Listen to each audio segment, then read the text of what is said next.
Phrases that I despise hearing over and over again. Enough already. Part 2 of 2. So, before I get into more of these phrases that I don't like, I got an interesting and funny story about this first one that's coming up.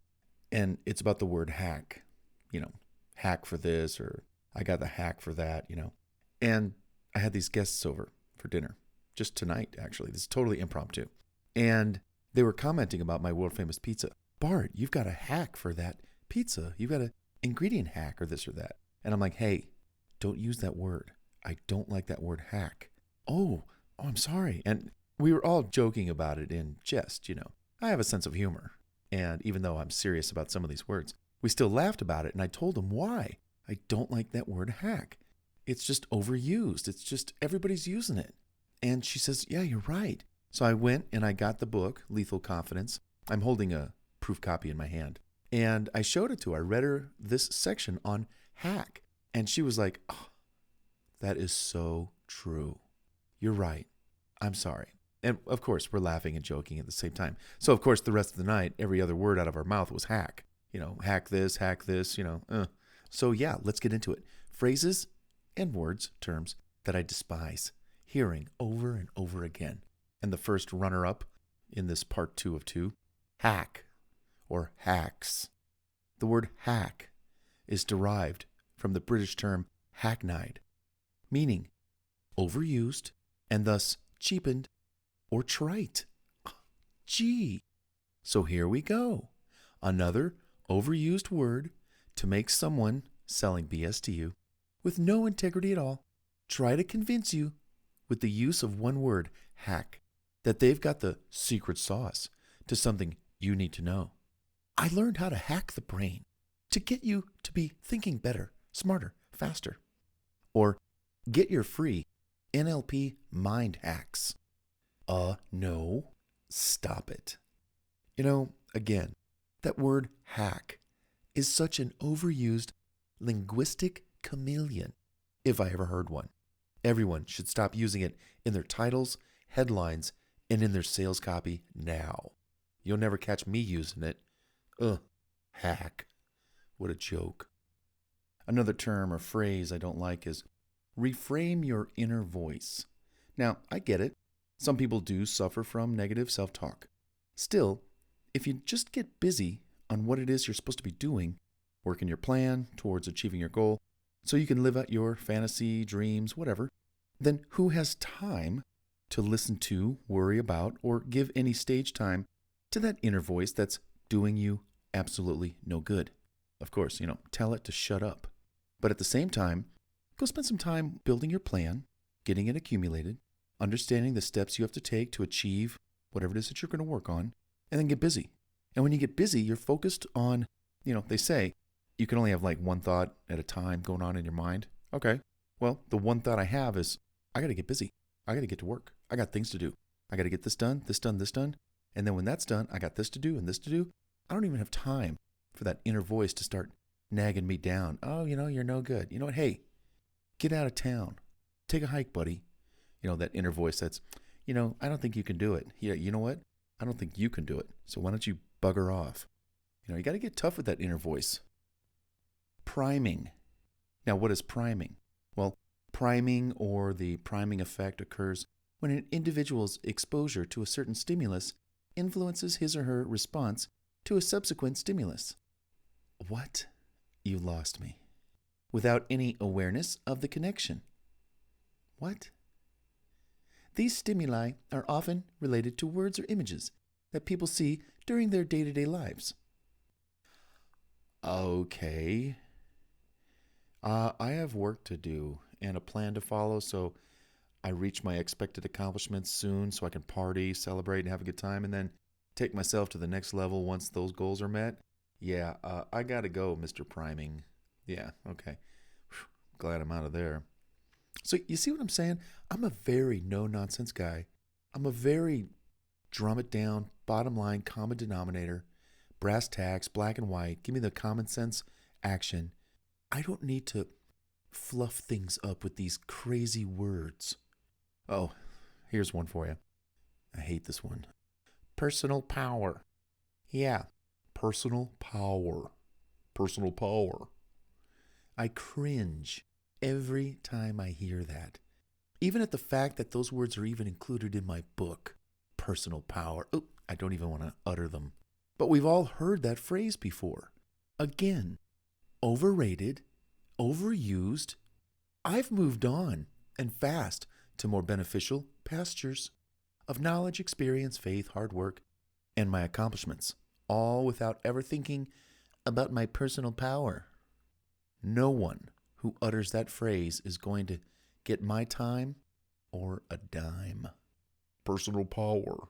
Yeah, so what? Move on. Acquire a skill. Get knowledge. Become smart. Good at something. Oh, I forgot all about personal power. Sorry, buddy. Yeah. Left you behind. Oh, here's a good one.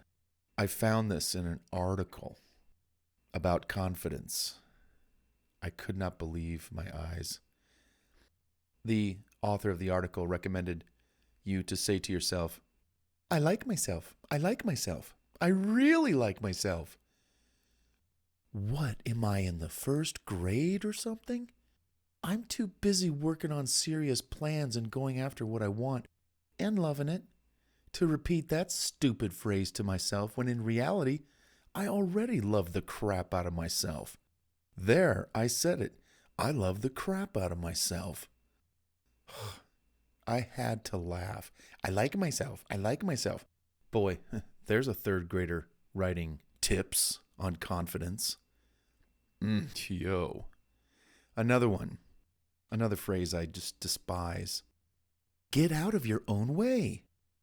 You know, the people who write this stuff, where are their heads? I didn't know I was already in my own way. Gee, thanks for that one. Is there a detour? You know, if you have nothing going on, let alone nothing going on upstairs in the noggin department, then maybe you are your own dead weight and should get out of your own way. But I'd venture to say you're not that out of it, and you actually are fired up to take tons of action on what it is that you're reading inside this book, Lethal Confidence. So instead of that stupid phrase, get out of your own way. Let's change it to say, get going towards achieving lethal confidence and be the best you can be. I tell you. Another word that I really don't like, even though it's kind of easy to use, goals.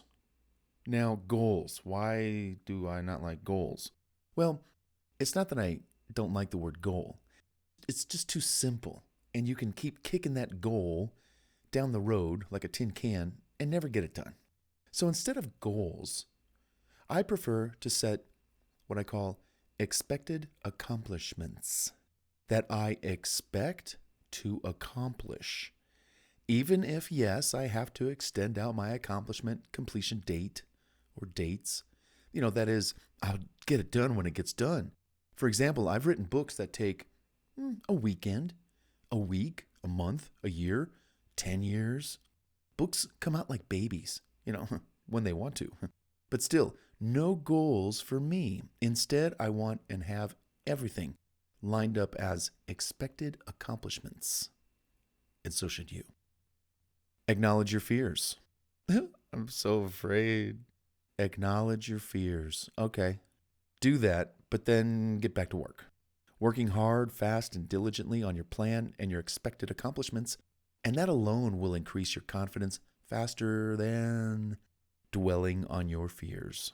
Fears, as I've said, are knocked out cold when you have knowledge, know-how, a plan, support, options, etc. Nothing to acknowledge here, but the workload in front of me and the plan to succeed. Here's one, a phrase, a tip, a hack. Make your bed in the morning. Yeah, I've been seeing this a lot lately. I make my bed in the morning. Yeah, it's the first thing I do. My bed gets made about 3 to 5 times per year. I don't have time to make it. I don't want to make it. I've got work to get to. Let's do the math.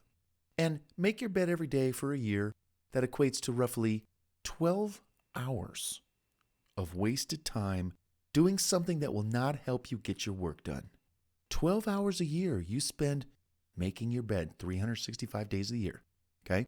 So instead, I leave mine unmade, sometimes a mess, and I try to make it, if I do, in 5 seconds. As I walk by the bed, going to the closet or somewhere, and I'm walking by it, I'm like, I'll just grab this sheet or this blanket as I walk by it. You know what I mean?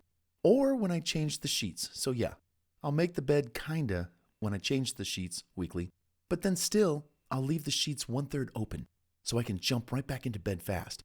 I don't want to waste my time pulling back the sheets and moving those pillows, and oh my God, that takes like a year to do that so you can get in. No, I want to be able to get out and get in seconds, and always with purpose.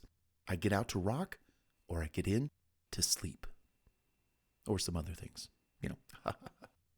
Another suggestion people have out there in the world of these other people know better: take cold showers. Yeah, take cold showers. No. I hear people telling you to do this all the time. Hey, if it works for them, great. But don't think that it's what's stopping you from gaining lethal confidence. Confession. I'm a wimp.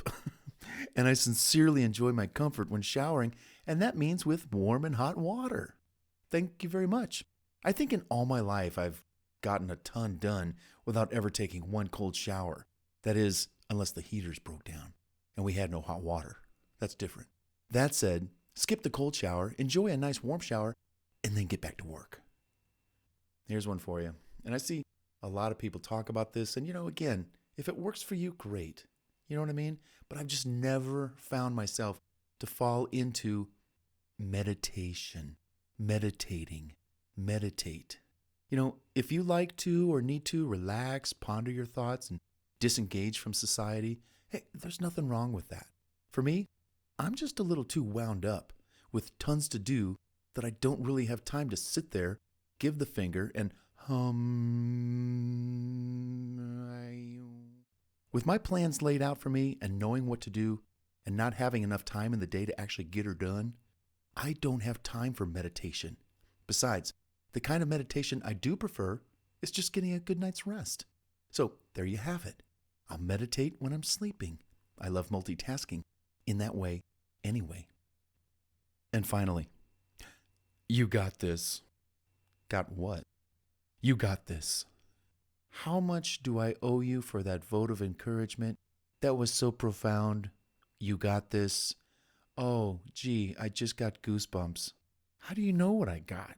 This is such a lazy way of pumping you up, all while prepping you to get your wallet out or whatever, to give these people your money.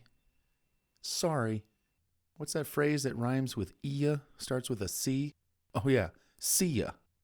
Having said what I said, I can't ever imagine someone going through some of the phrases, terms, words, and woo-woo tips and all that stuff, and acquiring lethal confidence like I have.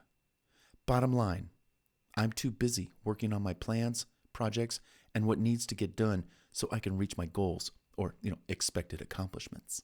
All these things, these phrases, these taglines, and these woo-woo hot air tips that I just mentioned are big time wasters from my 30-plus year perspective. Now, again, I digress. If any of that stuff helps you, hey, you know what? Rock on. You ride that pony. Go for it. But in my experience, observing them over the past 30 years and how others engage or receive this kind of advice, hack this and do that and take your showers cold and do this. And I'm like, wow, all these people come away with is some kind of short-term, short-lived boost that still doesn't get the work done. Yeah. So if I personally want nothing to do with those phrases and things that I hear over and over and over and over again, and all my lethal confidence is derived from what I mentioned earlier: education, training, experience, faith, courage, guts, and going for it with no regrets, then I think it's fair to say to you that you can and should steer clear of those things as well that I just mentioned in this phrases that we hear over and over and over again. Getting you unstuck. Get out of your own way. You've got this. You pile them all up, what do you got? You got a pile of time wasters and maybe a loss of hard-earned dollars. And for what in return? Nothing. Suit yourself, though. If you want to dabble in some of those mystic potions of psychotic bull, then you go for it. Just don't splash any on me. But then when you're ready to leave all that crap behind and join me on my journey, in my race, where I'm going, you're welcome to come along. I've been waiting for you. All right, let's go. Whew. All right. Hey, you done great. We've covered a lot of material, especially stuff that really is a waste of time for us. Now, we're about to enter part 4. Characteristics, traits, enemies, and friends of someone with lethal confidence. This is a great section. I can't wait for you to start listening to it. Oh, I'm sorry. I'm holding you up. Come on, let's get to it right now.